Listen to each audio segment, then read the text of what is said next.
Bom dia a todos. Em primeiro lugar, eu gostaria de agradecer o convite da comissão organizadora, em especial o Dr. Tomás, Dr. José Anacleto e Dr. Gustavo, e o meu slide, por favor. E, em especial, aqui, de público, agradecer ao Dr. Tomás, que muito bem me recepcionou quando eu cheguei aqui no serviço em fevereiro, e eu fiquei muito impressionado com a estrutura aqui do Hospital da Lagoa. É um hospital top de linha, a gente pode falar isso. Hoje em dia, aqui a gente só não faz robótica e transplante. Então, eu falo aqui, na frente de todos, publicamente, hoje esse serviço é um dos 2 melhores do Rio de Janeiro, sem sombra de dúvida, e isso muito graças à competência do Dr. Tomás, que é quem eu parabenizo de público aqui. Me convidaram para falar sobre a anatomia aplicada à nefrectomia parcial. Então, nós vamos tecer alguns comentários referentes à anatomia, especificamente do polo superior do rim, que tem aplicação tanto para a cirurgia aberta como para a cirurgia videolaparoscópica. Então, a anatomia renal, todos conhecem, a artéria renal principal, ela origina 5 artérias segmentares, e dessas 5 artérias segmentares, 3 são fundamentais e responsáveis pela vascularização do polo superior do rim.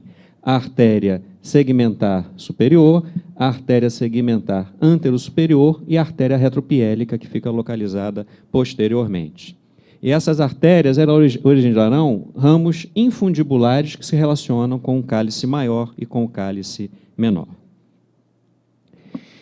Essas artérias aqui estão individualizadas, aqui nós podemos observar nesses moldes tridimensionais do sistema coletores, a artéria segmentar superior e as artérias infundibulares em relação com o infundíbulo calicial superior.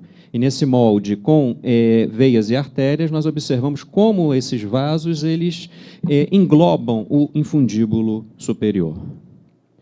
A artéria retropiélica, que nós podemos observar nesses moldes tridimensionais, aqui os senhores observam a artéria retropiélica, em quase 60% dos casos, ela cruza o infundíbulo superior em sua face posterior.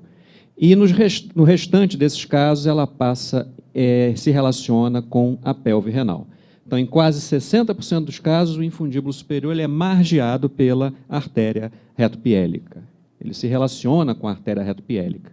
E no estudo prévio, nós mostramos que a artéria segmentar posterior ou retropiélica, ela, em média, é responsável pela vascularização de 34% do rim. Então, aqui nós observamos, 34% do rim é vascularizado pela artéria retropiélica. Portanto, numa nefrectomia parcial, esses vasos precisam ser observados, precisam ser preservados, se possível. Numa nefrectomia parcial, se naqueles 60% dos casos, onde a artéria retropiélica margeia o infundíbulo superior, se ela for lesada, você perde boa parte do parênquima renal, mais de 1/3 do parênquima renal.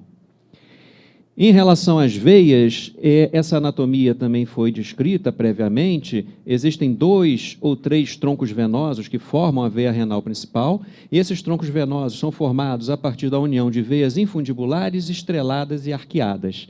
E no polo superior, essa região ela é margeada por 2 plexos infundibulares, na região anterior e na região posterior do polo superior. Então, existe um plexo venoso importante nessa região do polo superior. Então, para estudar melhor essa anatomia tridimensional, essa anatomia aplicada à nefrectomia parcial, nós estudamos, através de um modelo anatômico, fizemos a avaliação da posição onde existe o maior risco de lesão vascular. Isso foi a tese de mestrado de um orientando nosso, o Dr. Djaí Aquino Brito, já há algum tempo atrás. Então, para fazer essa investigação anatômica, nós conseguimos blocos retroperitoneais com os rins, as suprarrenais e os grandes vasos, e injetávamos a artéria, a veia e o sistema coletor com uma resina de poliéster, uma resina Resapol, que endurecia.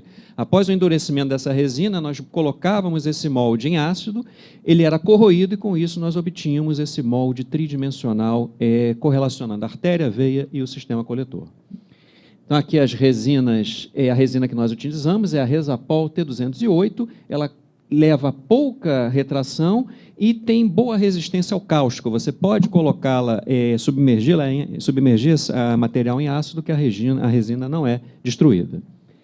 Então, aqui a metodologia que nós utilizávamos, as proporções, o bloco reto peritoneal, e nós estudamos, então, 68 rins de 35 cadáveres humanos não fixados, fazíamos o método de injeção-corrosão e, quando a resina estava ainda no estado gel, nós fazíamos nefrectomias parciais experimentais a vários segmentos, a vários níveis do hilo renal. E, com isso, nós podemos observar ou podemos estudar os vasos que são lesados nos vários segmentos desses cortes. Então, quando nós fizemos 4 níveis de corte, no hilo, a meio centímetro do hilo, 1 centímetro do hilo e 1,5 centímetro do hilo. Aqui é um exemplo de uma nefrectomia hilar.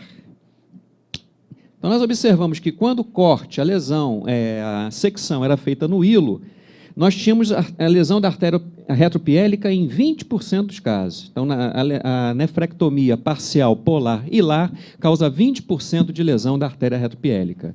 A artéria reto-segmentar superior foi lesada em 80% dos casos e as artérias infundibulares em todos os casos.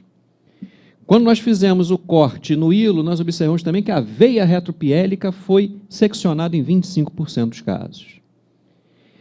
A meio centímetro do hilo, a retropiélica foi lesada em 5% dos casos, a segmentar superior, que nós estamos observando aqui, em 20% dos casos, e as artérias infundibulares em todos os casos. Em relação às veias, 14% de lesão da veia retropiélica, as veias segmentares superiores em mais de 20% dos casos. A 1 centímetro do hilo, as lesões já começam a ficar menos graves. A artéria retropiélica não era lesada e a segmentar superior foi lesada em apenas um caso, 9%. E a 1 centímetro do hilo, as veias também tiveram menos lesão, com o tronco venoso superior lesado em apenas menos de 10% dos casos. E a 1,5 centímetro do hilo, praticamente não houve lesão importante, só as artérias infundibulares foram seccionadas. E as veias, similarmente, não ocorreram, não observamos lesões importantes, só das veias arqueadas. Então, esse trabalho ele concluiu que as secções realizadas no hilo e a meio centímetro do hilo apresentam um índice alarmante da lesão da artéria retropiélica e segmentar superior. E as secções a 1 e a 1,5 centímetro do hilo trazem um índice de lesão muito menor. Então, essas informações são importantes para o cirurgião, seja ele laparoscopista, robótico ou cirurgião convencional, do local onde podem ocorrer essas lesões e essas artérias podem causar sangramentos e perda importante do parênquima renal. Esse trabalho ele foi publicado no Journal of Endourology, e nós fizemos também um segundo trabalho estudando a anatomia do polo inferior, que foi publicado no Urology, mas por conta da exiguidade do tempo, nós não poderemos abordá-lo no momento. Então, mais uma vez, gostaria de agradecer à comissão organizadora, em especial ao Dr. Tomás, Dr. Anacleto e Dr. Gustavo. Obrigado.